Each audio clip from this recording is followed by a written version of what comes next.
आपण जी सुरुवात केलेली आहे ती प्रपंच, परमार्थ आणि जीवन जगण्याची कला. प्रपंच म्हणजे आपण आपल्या कुटुंबात, समाजात, राष्ट्रात किंवा विश्वात हा सर्वांशी आपला जो संबंध येतो त्या संबंधातून जीवन जगणं म्हणजे प्रपंच. देहाच्या अपेक्षेत लक्षात ठेवायचं. आणि परमार्थ म्हणजे हे सर्व चैतन्य स्वरूपाचं विश्व आहे. ही सर्व रूपं चैतन्य स्वरूपाची आहेत. मी म्हणणारं सुद्धा चैतन्य स्वरूप आहे. हे शरीर सुद्धा चैतन्य स्वरूप आहे. हा भाव दृढ करून जीवन जगणं म्हणजे परमार्थ. लक्षात घ्या. प्रपंच आणि परमार्थामध्ये फक्त भावाचा फरक आहे. महाराज म्हणतात एका दृष्टीचा फरक आहे. महाराजांनी म्हटलं ना, प्रपंच आणि परमार्थामध्ये एका दृष्टीचा फरक आहे. ती दृष्टी बदलली की परमार्थ होतो. दृष्टी तीच देहभावातून असेल तर प्रपंच होतो. आपण म्हणतो भाव. आधी भाव येतो, भावातून भावना, भावनेतून विचार, विचारातून कृती तयार होते.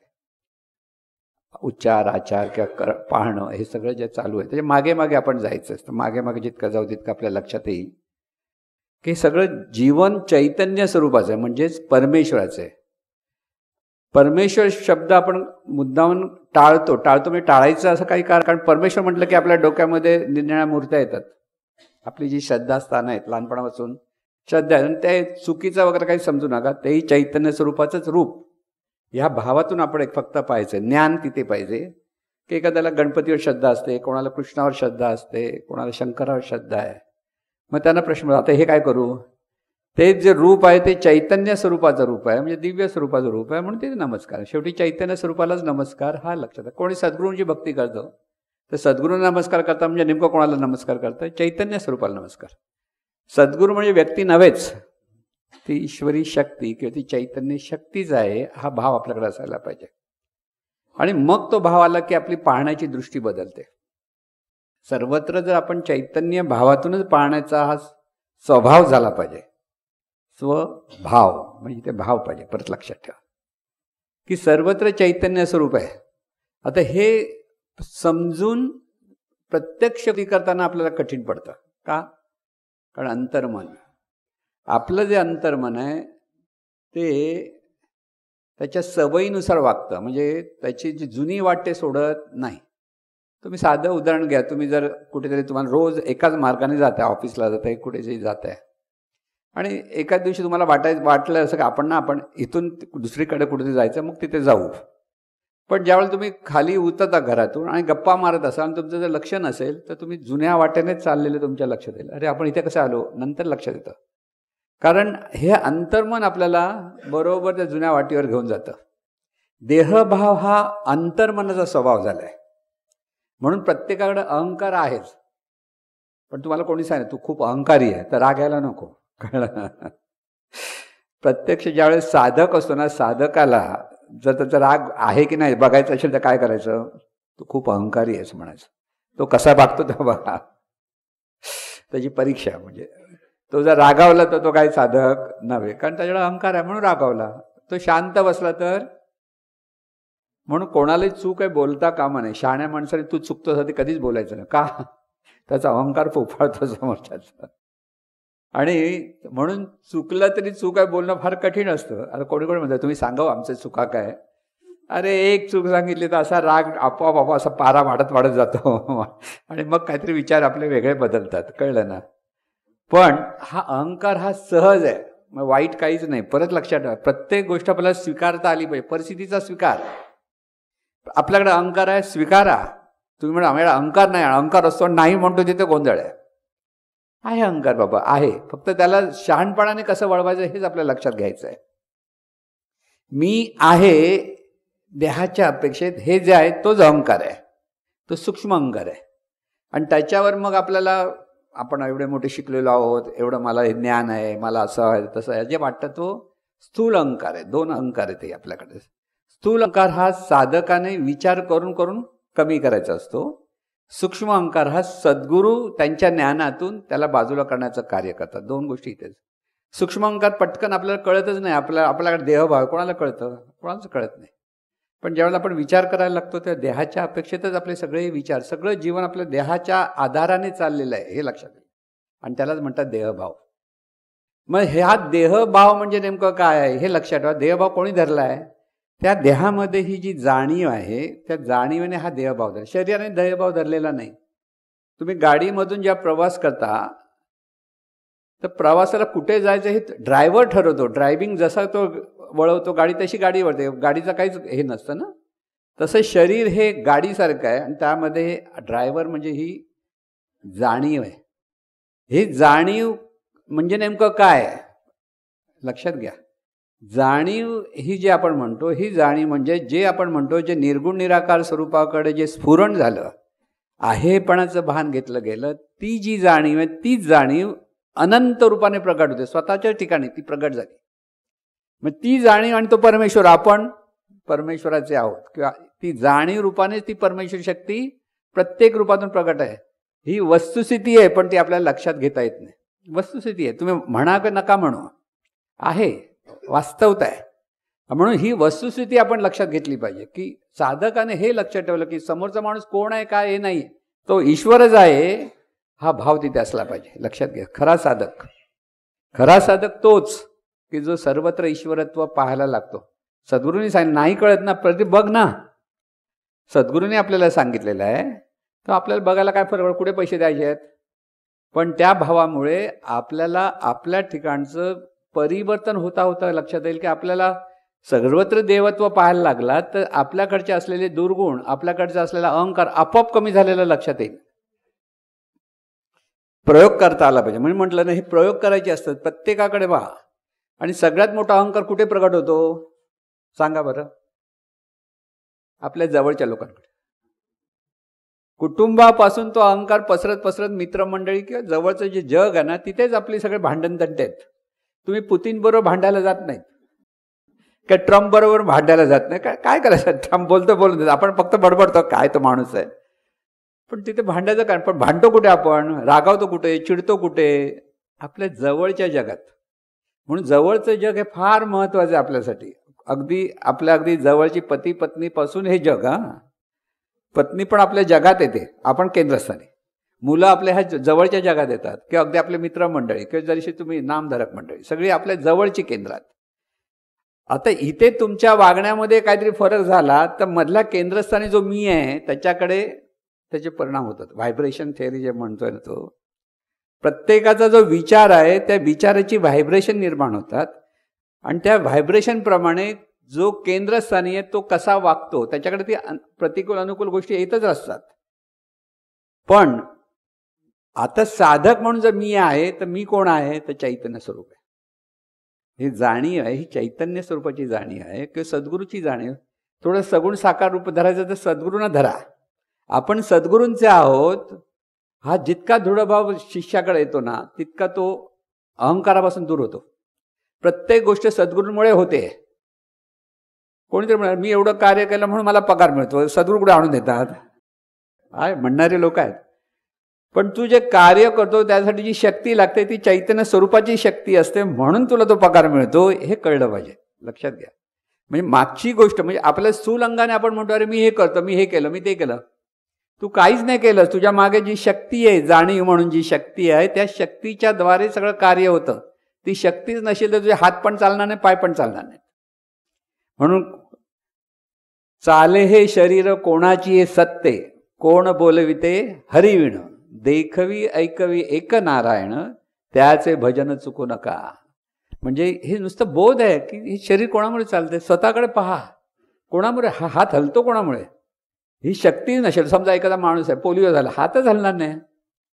पण तो हात हलतो म्हणजे तिथे शक्तीचा प्रवाह चालू असतो म्हणून ही शक्ती चाललेलं आहे जीवन. म्हणून हे स्वतःकडे आपण चिंतनातून, आता इथे साधना काय, चिंतन साधना. डोळे उघडे करून प्रत्येक गोष्ट करत असताना कोणामुळे होत आहे? एक तर चैतन्य स्वरूपामुळे म्हणा किंवा सद्गुरूंमुळे. दोन गोष्टी आपल्याला धरता आल्या पाहिजेत की हे सगळं जे चाललं आहे ते चैतन्य स्वरूपामुळे किंवा सद्गुरू म्हणजे चैतन्य स्वरूपाचं, फरक काहीच नाही. सद्गुरूंचं रूप पाहिलं तरी ते चैतन्य स्वरूप त्या सद्गुरू रूपाने आहे हा बोध आपल्याकडे सतत असला पाहिजे.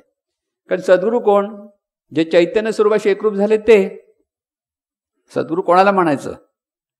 एरा गबाळ कोणी उभा राहिला आणि सद्गुरू म्हटलं तर का होणार आहे का? नाही. तिथे चैतन्य स्वरूपाचं ज्ञान असलंच पाहिजे. त्यांचं प्रत्येक चिंतन हे चैतन्य स्वरूपातूनच असलं पाहिजे, तर ते सद्गुरू तत्व असतं. नाहीतर ते सहज एक सर्वसाधारण माणूस असतं. आणि म्हणून इथे सर्व आपलं जीवन सद्गुरूमुळे, म्हणजे सोपा सगळ्यात मार्ग ही सद्गुरू भक्तीतून सुरू होतो. कारण सद्गुरूंना आपण पाहू शकतो, चैतन्य स्वरूपाला पाहू शकत नाही. आणि जे दिसतं तेच आपल्या स्मरणात राहतं, जे दिसत नाही त्याचं स्मरण राहत नाही. दोन गोष्टी. म्हणजे अगदी जवळची आपली मंडळी आहेत, माणसं आहेत, काय आहे सगळं, बाहेरगावी गेले, पहिले 4-5 दिवस आठवण येते, मग आपोआप रुळतो. मग काय 4-5 दिवसानंतर तो कोण आहे काय हेही विसरतो. कळलं ना? पण दृष्टी आड गेली की सृष्टी वेगळी होते. म्हणून दृष्टीच्या कक्षेत जे जे असतं त्याचं स्मरण राहतं. म्हणून स्वरूपाचं स्मरण होण्यासाठी सद्गुरूंच्या संगतीत राहावं लागतं, कारण तिथे सतत दृष्टी तिथे वळवली जाते. कळलं? म्हणून सद्गुरूंचा संग हवा, की सद्गुरूंच्या बरोबर राहिलं पाहिजे. बरोबर राहिलं पाहिजे म्हणजे घरात जाऊन राहायचं नाहीये. नाही तर महाराज नेहमी विनोदाने म्हणायचे की संतांच्या पायी पडून राहा, असं संत सांगतात. आणि परत म्हणे माझ्या घरी येऊन पडू नका. कारण सगळे येऊन बसले तर राहायला पण जागा राहणार नाही त्यांना. कळलं? एवढी त्यांची शिष्य मंडळी होती. तर त्यांच्या ज्ञानाच्या संगतीत राहा, त्यांच्या विचाराच्या संगतीत राहा, त्यांच्या स्वरूपाच्या संगतीत राहायचंय. हा बोध आपल्याला कळला. म्हणजे बोध नेहमी वेगळ्या पद्धतीने आपल्याला प्रकट व्हायला पाहिजे. आणि म्हणून इथे सतत पहिली सोपा उपाय म्हणजे सद्गुरू, किंवा जिथे समजा आता ज्यांना सद्गुरू नाही त्यांनी काय करायचं? प्रश्न, जिथे तुमची श्रद्धा आहे त्या देवतेचं, ती देवता म्हणून पहा, ते चैतन्य स्वरूप म्हणा. मग ते गणपती असेल, कृष्ण असेल, विष्णू असेल, शंकर असू दे. आपण सांगितलं ते प्रतिकात्मक आहे, बरोबर आहे, पण त्या प्रतीकाला धरूनच स्वरूपाकडे वळता येतं. जसं रामकृष्ण परमहंस महाकालीचं रूप धरूनच पलीकडे गेले. त्यांना अगोदर तर काही ज्ञान नव्हतं. मीराबाईलाही अधिकार, ती फक्त कृष्णाचं रूप पाहत होती, पण ज्यावेळेस सद्गुरू भेटले तेव्हा तिला कळलं की स्वरूपाकडे वळलं. म्हणजे हे भेटतातच सद्गुरू, ज्यांच्याकडे हे अखंड स्मरण असतं, मूर्तीपूजा असो काही असो, तिथे सद्गुरू तत्व येणारच. रामकृष्ण परमहंसाकडे तोतापुरी आले आणि मीराबाईकडे कोण आले? रोहिदास. त्या काळामध्ये बघा, आता तो काळ विचार करा, त्यावेळेला जात पात खूप पाळली जायची. रोहिदास कोण होते? चर्मकार होते, पण ते सद्गुरू होते. मीराबाई कोण होती? राजपूत राणी होती, पण ती त्यांच्या पुढे त्या ज्ञानाने झुकली. तेव्हा तिला कळले, तेव्हा तिने ते अभंगाने, काय अभंग आठवतं की नाही? पाओजी महिने राम रतन पायो. जी कृष्ण भक्ती करते ती म्हणजे राम रतन पायो. म्हणजे तिला कळलं चैतन्य स्वरूप काय आहे ते. कळलं ना? म्हणून हा जो बोध आहे तो लक्षात ठेवा की सद्गुरू भक्ती, किंवा समजा ज्यांना सद्गुरू नाहीत, की ज्यांना सद्गुरूंवरती श्रद्धा नाही, त्यांनी कुठे श्रद्धा धरावी? जिथे तुमची श्रद्धा आहे त्या देवदेवतेची श्रद्धा करायला काही हरकत नाही. फक्त ते चैतन्य स्वरूपाचं रूप आहे त्याची भक्ती करतात, म्हणजे त्या अनंत चैतन्य स्वरूपाची भक्ती आहे. हा बोध तिथे असला पाहिजे. म्हणून परमार्थाची सुरुवात एक तर सद्गुरू भक्तीतून होते किंवा मूर्तीपूजेतून होते, दोन्ही गोष्टी. म्हणून ऋषीमुनीने आपल्या मूर्तीपूजा सांगायचं कारणच ते आहे. त्यांनाही माहिती आहे अनंत स्वरूप आहे. रूप म्हणजे ती परमेश्वर शक्ती, रूप म्हणजे एवढंसं, अनंत स्वरूप व्यापक. लाट आणि लाटेच्या मागे असलेला समुद्र, ह्याची तुलना होऊ शकते का? समुद्र अथांग आहे, तसं चैतन्य स्वरूप हे अथांग आहे आणि आपण त्याचं रूप आहोत. म्हणून हे शरीर हे चैतन्य स्वरूपाचं आहे, म्हणून शरीर साक्षात परमेश्वर. हा जो बोध आहे तोच तशा पद्धतीने समजून घ्यायचा. म्हणून सगळी शरीरं, फक्त आपलं शरीर परमेश्वर नव्हे, सगळ्यांची शरीरं, म्हणजे ती अगदी मग पशु पक्षी असले तरी ते शरीर म्हणजे फक्त मानवी देह नाही म्हणत. कीटकापासून मच्छर असेल तरी ते आता मारायचं कसं हो? प्रश्न, इथे शहाणपण आहे, इथे ज्ञान येतं. लक्षात घ्या. मच्छर जर डेंग्यूचा असेल तर काय होईल? तुम्हाला आजार येतो ना. म्हणजे ती जी व्यवस्था आहे आणि आपल्या शरीराची व्यवस्था ही एकमेकाला प्रतिकूल आहे. मग आपली ही व्यवस्था सांभाळायची म्हणजे परमेश्वराची व्यवस्था सांभाळायचं काय केलं पाहिजे? ती प्रतिकूल परिस्थितीला, व्यवस्थेला बाजूला केलं पाहिजे. एक तर तिला हाकला तरी टाळी मारा. त्या मच्छरचा प्रारब्धात मृत्यू नसेल तर तुमच्या टाळीमध्ये ते मच्छर येऊ शकत नाही, म्हणून तुम्ही मारत नाहीत. समजलं? कृष्णाने अर्जुनाला तेच सांगितलं. अर्जुन म्हणतो, मी कसा मारू? तू कोण मारणार हा? अरे ते त्यांच्या कर्माने मरणार आहेत, तू नाही मारणार. पण तुझं धनुष्य तू चालव. ज्यांचं प्रारब्ध आहे मृत्यू ते तुझ्या धनुष्याने मरतो, ज्यांचं प्रारब्ध नाही मरणार. कळलं ना? म्हणजे आपण कोणाला मारतो बिरतो, तुम्ही कोणालाच मारू शकत नाही. जो तो आपल्या प्रारब्धानुसार त्याला प्रत्येकाला मिळतो. मग कोणताही प्राणी मात्र. मग ह्या अंगाने आपण जेव्हा जीवनाकडे पाहायला लागतो त्या व्यवस्था रूपाने ही परमेश्वरी शक्ती सर्वत्र कार्य. व्यवस्था लक्षात ठेवा, नियम आहेत. विंचू आहे, नियम आहे. काय करेल? नांगी मारणार ना. म्हणून ते एक ऋषींची गोष्ट सांगितलं. त्या समुद्रामध्ये आपल्या नदीमध्ये अर्ध्य वाहत होतं, म्हणजे सूर्यनारायणाला सकाळचं ते करत आहे ना, अर्ध्याचं पाणी असं करत. तर त्याच्या हातात विंचू आला. आता विंचू आला म्हणजे त्याच्याकडे चैतन्य स्वरूप आहे ना, ऋषी म्हणजे. तर तो काय विंचू गपचूप बसणार आहे? बघितलं तो टोचायला बघायला, टोचायला हाताने सोडायचा. म्हणजे धरायचं सोडायचं, धुरायचं सोडायचं, असं चाललं होतं. मग त्यांनी काय केलं?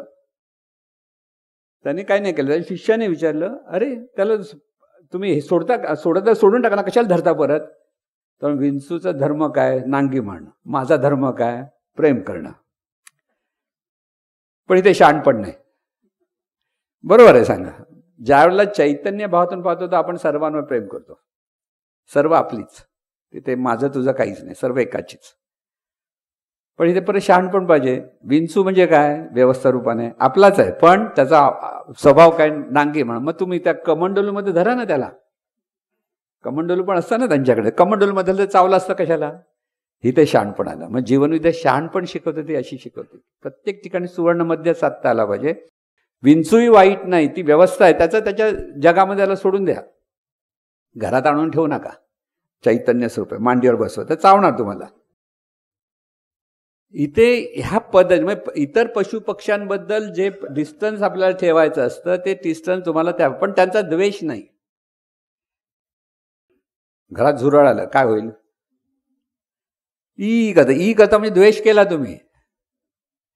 नमस्कार करा चैतन्य, मग त्याला उचलून बाहेर फेका का मारायचं? असे डोळे बंद करून मारा. त्याचं प्रारब्ध असेल मरायला तर मारा. पाप आणि पुण्य इथे येत नाही, लक्षात ठेवा. हे सगळं मी सांगतो. बऱ्याच लोकांना वाटतं अरे मारायचं कसं? तू मारत नाहीस, ते त्याच्या प्रारब्धाने मरतं. ते मरण्यासाठी तुझ्या समोर आलं. माणसं बऱ्याच वेळा आपण ऍक्सिडेंट झालं, हे झालं होतं ना, आपण वादळ आली, आपण खूप वाईट झालं, आपल्या भावनेतून वाईट झालं. पण चैतन्य भावातून पाहिलं तर हे सगळं जीवनचक्र चालू आहे. ह्या जीवनचक्रामध्ये माणसं जन्माला येत आहेत, पशुपक्षी जन्माला येत आहेत, काही काळ राहत आहेत, काही काळाने त्यांचा लय आहे. मृत्यू कोणाला नाही आहे? सर्वांना मृत्यू आहे. हे सत्य रोज लक्षात ठेवा. आपण मरणार आहोत, चांगले वागायला लागेल. मृत्यू प्रत्येकालाच आहे. मरण म्हणजे मरणाची भीती नाही आहे. एक दिवस देह सोडायचाच आहे. मग तो सोडेपर्यंत ती चांगला भाग ना. आणि म्हणून हा अभ्यास, म्हणून म्हणतो आता हा अभ्यास तुम्हाला करायचा. का करायचा आहे? कधी सुटणार हे माहीत नाही. देह कधी सोडणार माहीत नाही. कधी उद्या पण असेल, 100 वर्षांनी असेल, काही असू शकतं. तू तुझं तयारी करून ठेव. काय तयारी? तुझं हे ज्ञान आत्मसात कर, त्याच्यातून तुझा पुढचा प्रवास अधिक चांगला होईल. जसं आपण प्रवासाच्या अगोदर सगळी तयारी करतो की नाही, बॅग्स विग सगळी भरून प्लॅनिंग मिनिंग करतो, तिकीट बुक करतो, सगळं करतो. हल्लीच्या काळात ऑनलाईन सगळंच होतं हल्ली. तसं ऑनलाईन आपल्याला आधीच तयारी पाहिजे सगळे. ऑनलाईन म्हणजे चैतन्य भावात असलं की ऑनलाईन चालू होतं, त्याच्याशी आपण कनेक्ट होतो सगळं त्या तत्वाशी. आणि म्हणून हे सतत पहिलंच साधना काय, जे जी रूपं दिसतात ती सगळी चैतन्य स्वरूपाची रूपं आहेत हे स्मरण ठेवा. पण ते चैतन्य स्वरूप व्यवस्था रूपाने प्रकट, हा दुसऱ्या भागी लक्षात ठेवायचा. सगळ्यांनीच आपल्याला टपली मारली नाही पाहिजे. नाही तर हा तू म्हणा मी चैतन्य भावात, टपली कशी मारू? परिस्थितीनुसार तुम्हाला युद्ध करावं लागतं. कृष्णही आत्मज्ञानी होते. अर्जुनाला त्याने तेच सांगितलं, पण युद्ध कर सांगितलं. का? कारण त्यावेळेला युद्ध करणं ही आवश्यक गोष्ट होती, नाही तर दुर्योधनाचं राज्य झालं असतं. हा जो बोध असतो की तिथे परिस्थितीनुसार आपल्याला कसं वागायचं, पण कोणाचाही द्वेष करायचा नाही. अगदी युद्धामध्ये ह्या लोक अगदी जोशपूर्ण एकमेकाला मारण्याचा प्रयत्न करायचे, पण संध्याकाळी सगळे एकमेकाला भेटायचे. माहिती आहे तुम्हाला? कृष्ण तो कौरवांच्या छावणीमध्ये जाऊन सगळ्यांना भेटून यायचा. त्याला कोणी म्हटलं नाही तूच अर्जुनाचा माणूस आहे, चल ह्याला बाजूला करा. तो भेटू शकत होता कोणालाही, आणि तिकडचा कोणताही सैनिक तिकडे जाऊन दुसऱ्या सैनिकाला भेटू शकत होता. म्हणजे संध्याकाळी कोणाहीच कोणाबद्दल द्वेष मत्सर असंच नाही. सूर्य मावळला की संपलं, परत सूर्य उगवला की परत युद्धाला चालू. म्हणजे युद्ध ही तिथे परिस्थितीनुसार ते निर्माण झालं होतं. तिथे चांगला आणि वाईटाचा निर्णय होत होता. पण संध्याकाळी मात्र कोणाचाही कोणाबद्दल द्वेष करत नव्हता, काही नव्हता. दुर्योधन सोडला तर, शकुनी सोडला तर. पण जे द्वेष करत होते ते शेवटी त्यांचं प्रारब्धच त्यांना मृत्यूला प्राप्त झालं. लक्षात घ्या. आपल्याला हे जीवनात ह्या गोष्टी लक्षात ठेवायच्या आहेत की प्रत्येक ठिकाणी ही व्यवस्था रूपाने ही ईश्वरी शक्ती नांदते. हा बोध 100 वेळा आपल्याकडे लिहून ठेवा. रोज सकाळ रात्री वाचत बसा. हे जितकं घट्ट आतमध्ये जाईल तोपर्यंत परमार्थ सुरूच होत नाही. प्रत्येकाकडे त्या दृष्टीने पाहायचं असतं. शरीराकडे पण म्हटलं ना, दिव्यत्वाच्या दृष्टीने पहा. शरीर म्हणजे साधीसुधी गोष्ट नाहीये. त्याची रचना बघा, सगळ्या गोष्टीतून पहा की ते इतकं दिव्य आहे, अलौकिक आहे की त्याचं काळजी घेणं हे तुमचं कर्तव्य, म्हणजे जाणीवेचं कर्तव्य. आरोग्य सांभाळणं, काय खाऊ पिऊ घालणं, जे पचतं न पचतं हे कळणं, हे ज्याचं त्याने ठरवायचं आहे तिथे की मला काय पचतं काय पचत नाही. आणि त्यामुळे आरोग्य सांभाळणं हे आपला कर्तव्य धर्म आहे. शरीराची काळजी घेणं हा आपला कर्तव्य धर्म आहे. शरीर ठणठणीतच हवं. आपण नेहमी सांगतो काय, अगदी रोज म्हणा शरीर हे ठणठणीतच आहे, अगदी ठणठण. आरोग्य शेवटचा जाताना सुद्धा लोकांना विचारलं कशामुळे गेला, माहीत नाही, ठणठणीत होता. ठणठणीत आत्ता चांगला बोल गेला कसा, त्याच्या प्रारब्धानुसार गेला. त्याला कारण शोधायचं नाही, आजारी होता हो, हॉस्पिटलमध्ये हो, हे त्याचं दुखत होतं. हे आपण कल्पनेतून निर्माण करून आपल्या शरीरावर ते धारण करतो. म्हणजे सतत शरीरालाच कसं हे द्यायचं ते सांगतो आपण. स्वयंस्मरण हे शरीराच्या ठिकाणी असलेल्या दिव्यत्वाचा बोध घेण्यासाठी. म्हणून स्वयंस्मरणाचा जो अभ्यास आपण करतो दरवेळेला, तो जाणीवपूर्वक करावा लागतो की दिव्यत्वाचा जो बोध आपल्याकडे घेता येतो. आणि तो दिव्यत्वाचा बोध आता घेऊया, मग परत पुढे आपण चिंतन करूया.